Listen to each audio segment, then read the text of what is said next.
What's up, guys? It's your boy Ollie coming here live. This is actually the first time I've ever gone live on YouTube. So we're trying it out, doing something new. Basically, I'm going to be talking about the money book. I want to give a little bit of a review of this book. It's actually one of my favorite personal finance books, and it's been really helpful for me. Uh, I'm going to start off by saying that I myself am not a financial advisor. I'm not here to give you guys any financial advice. Live your life how you want to live. But at the same time, I'm going to talk a little bit about what it says in this book. I'm also going to talk about my personal experiences with applying some of the things that I've read in this book. So, to get started, this book is specifically made for freelancers, part timers, and the self employed. So, if you get a regular salary from your job, this book isn't specifically made for you, but there's still a lot of helpful information that can be very valuable for you. This book, however, is optimized for anyone whose pay isn't necessarily regular, or if it is regular, but you're working for a company that isn't taking out money for your health insurance, for taxes, and other things of that nature. So there's kind of several different parts to the book. It starts off talking about what your money history has been. Basically, how much money you have been spending in the past and how much money you've actually been making in the past. Now, this is really, really helpful for you to get an idea of what things look like in the past and to understand that if nothing really changes, they're probably going to be pretty similar in the future. This can be great for forecasting, and I think it's a really helpful part of the book for most people. For myself personally, at this point in my life, it wasn't really that helpful, mostly because I'm in a transitionary period of my life. And so the past and what my money situation was looking like is not at all what it's going to be looking like for the next few years. And I know that. And so for me, it wasn't as valuable to really evaluate the past because I know that that's not going to be a reflection of the future at all. That means it's a little bit more difficult for me to predict the future, but I can still use reason and, to the best of my abilities, try to figure out what the future is going to look like and plan for the future. But the next part of the book talks a lot about how to change your spending identity and how to get on the track to saving more money. So, one of the things that was really helpful was they talk about percentages and how important percentages are.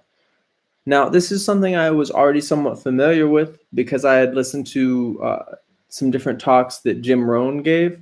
He's one of the mentors for Tony Robbins, and he talks a lot about personal finances and how to get on track with that. It's also something that I was somewhat familiar with because I was fortunate enough to come from a family that believed very much in budgeting and in tithing specifically. If you guys aren't familiar with what tithing means, it's basically what people do when they set aside a portion of their income as soon as they first get it, and that is dedicated to God. My family personally came from the church, and so that percentage was then given to the church in the donations that are collected every Sunday. For me personally, I don't have a church that I really feel like would be a great steward of my money. Maybe I don't think that that's where my money should go to. So instead, I like to give a certain percentage of my money to different charities that align with my values. Either way, the key part of this is setting aside percentages for different things as soon as you get your money.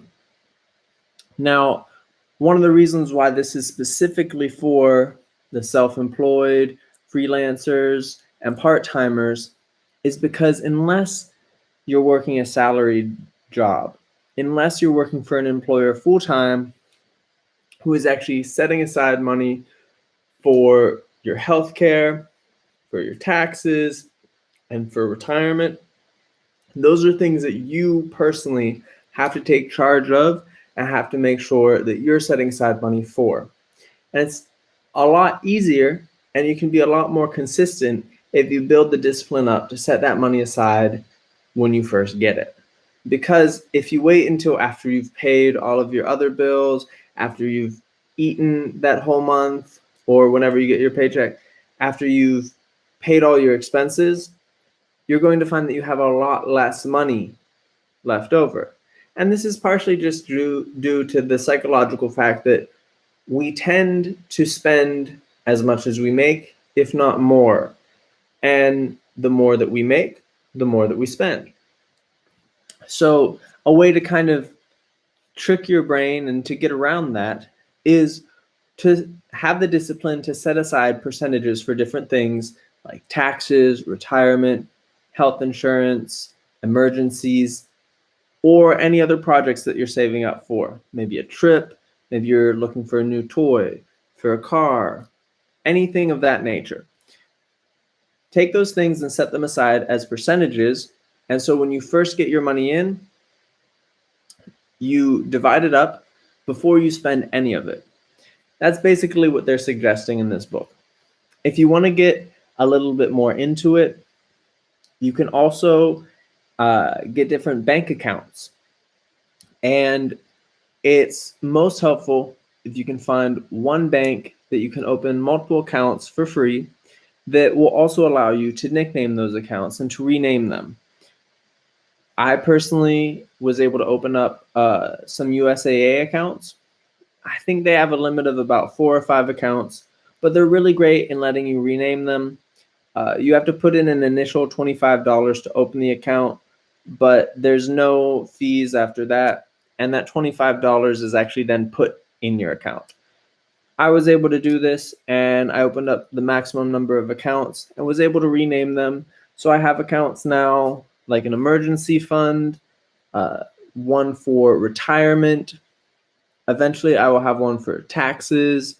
And then you also maybe have one for other things that you're saving up for. And the whole point is to take care of yourself in the way that hopefully a good employer would if you were working full time. And this is so, so important, and I can't stress this enough, for people who are self-employed, people who maybe are working for someone else but are working part-time and thus don't have some of the benefits of a full-time employee, or for people who are just freelancing and doing jobs here and there. Because some months you might get more work than other months.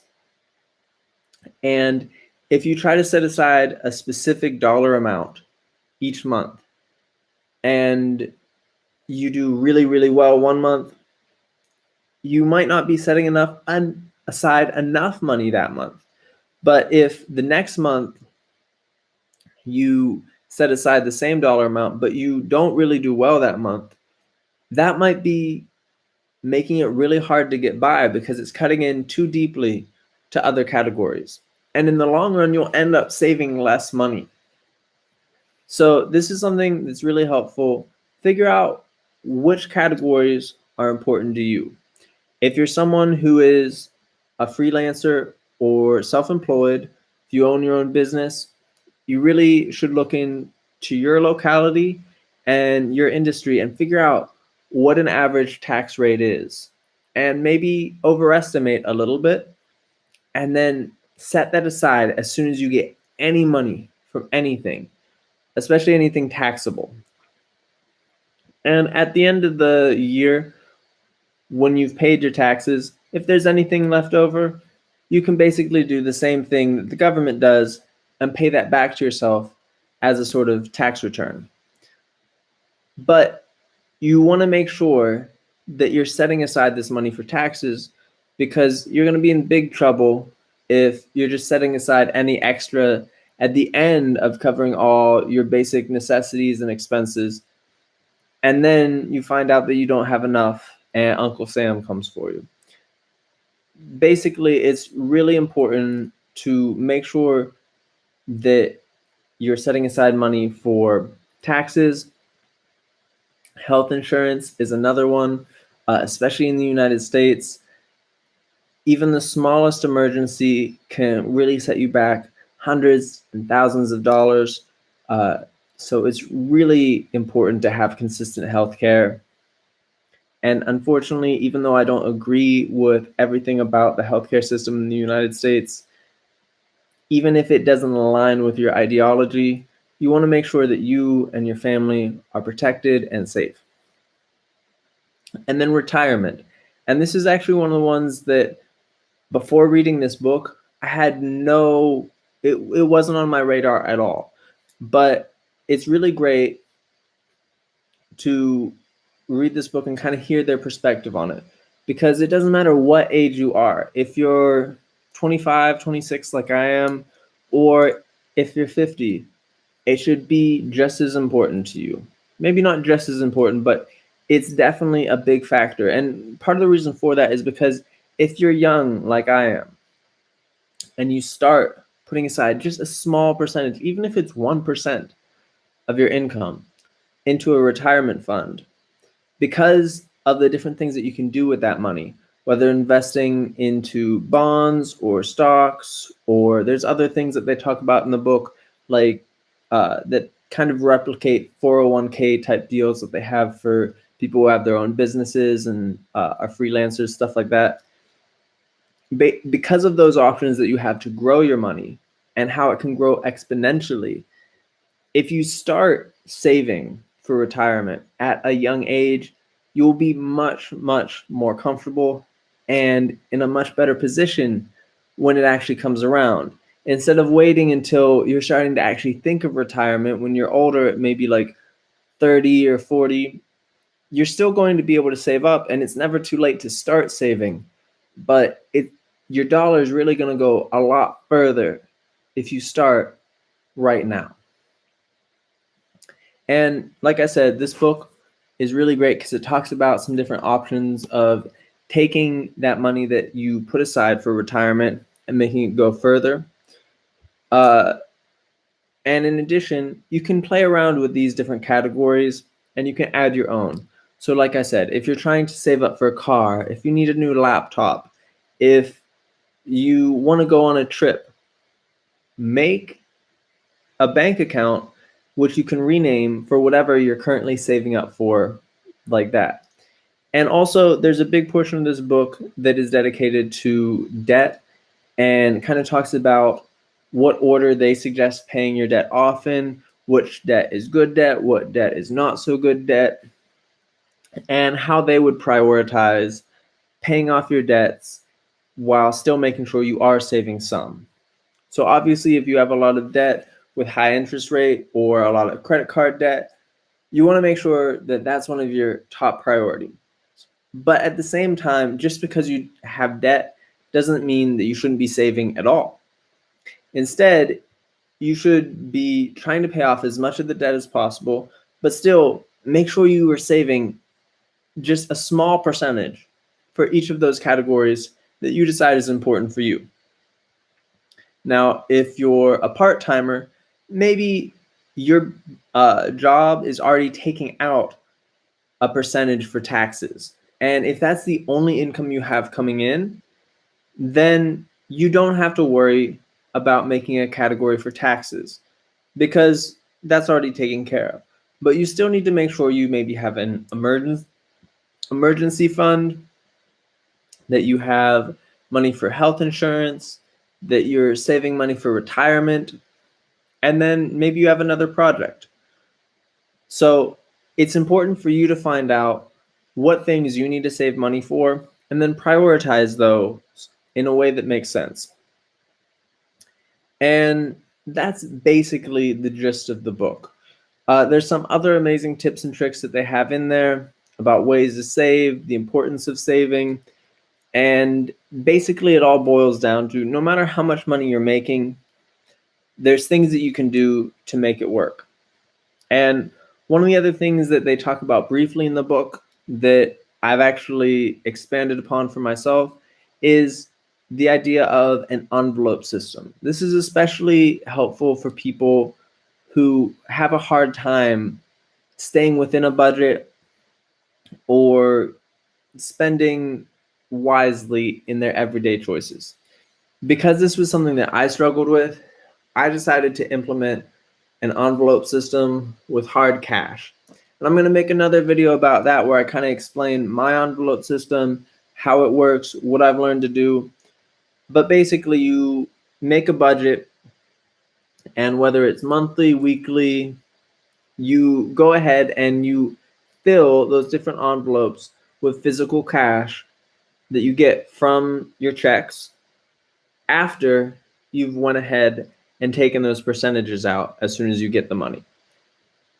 So then throughout the week or throughout the month, as you're spending, when you're looking at going to the grocery store, you can see in your envelope, oh, wow, I only have $200 left for groceries this month. Maybe I should make sure and not splurge on the extra vegan ice cream, and instead we should get more fruits and veggies and really try to like spread it out and make it last. It's been something that's super helpful for me and something that actually allowed me to save more money, because in the end, I really like when there's extra money in those envelopes, because that's extra money that I can use for other things. However, if I didn't have the envelope system, then I would probably just spend up all that extra money and I wouldn't have an idea of where my limit is. So the envelope system and using hard cash is really great for me because I can see in the envelopes exactly how many dollars I have. Now, for the people who are a little bit more disciplined, for example, like my parents, they use a similar type of envelope system, but they're able to do it using some software that they have in an application on their phone or on their computer. At one point, I believe they even made spreadsheets that help them to do this.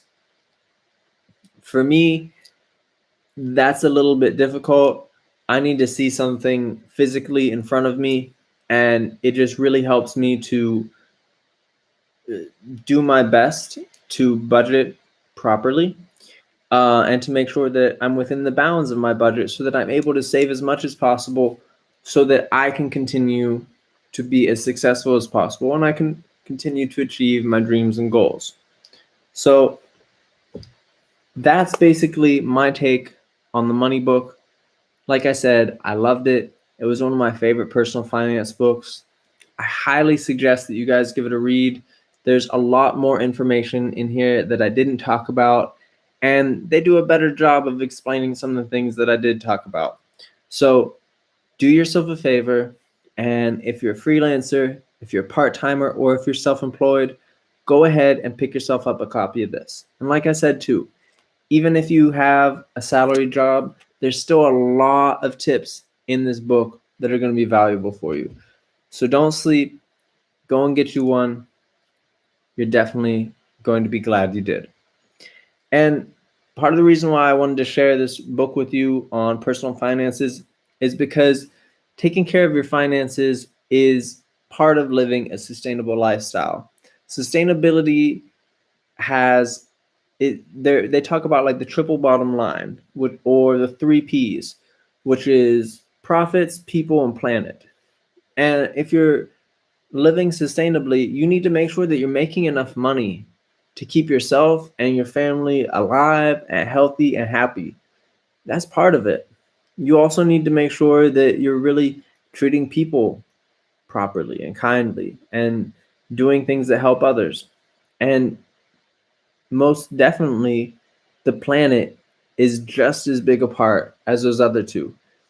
Even though most of the time when we think about doing things that are sustainable, we probably think about green practices and things that are ecologically helpful, things that are good for the environment. That's only one part of sustainability. Sustainability also includes the way that you handle your money, your personal finances, the way that you treat other people. And if you are not valuing your relationships with other people, if you're not prioritizing saving money and spending your money wisely, no matter how much you do for the planet, you're still not truly living a sustainable lifestyle. So that's what the goal of this channel is, to help you guys see how my family and I do our best to live sustainably, and to pass on whatever tips and tricks we have to help you guys live a little bit more sustainably as well.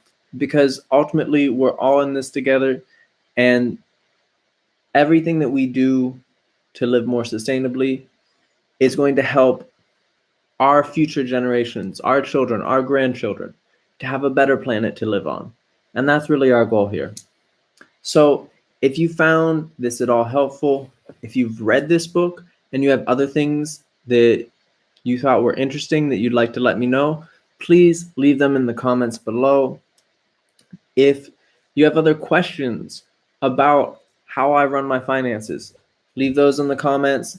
Like I said, I'm probably going to get to another video where I discuss more in depth my personal envelope system, how I do that, and how I've been saving money, how that's worked out for me. If any of this is interesting to you, if you like sustainable fashion, if you like health and beauty tips and how to do things more sustainably, go ahead and subscribe, turn on the notifications so you see when new videos come about. And if you like this video, go ahead and just give it a like. All of that really helps. I'm trying to reach 500 subscribers by the end of 2021. So the more people that you share this with, the better. I really appreciate it. And I hope that you guys have a great rest of your day. Remember to do what you can to help the planet and to help yourself. Peace.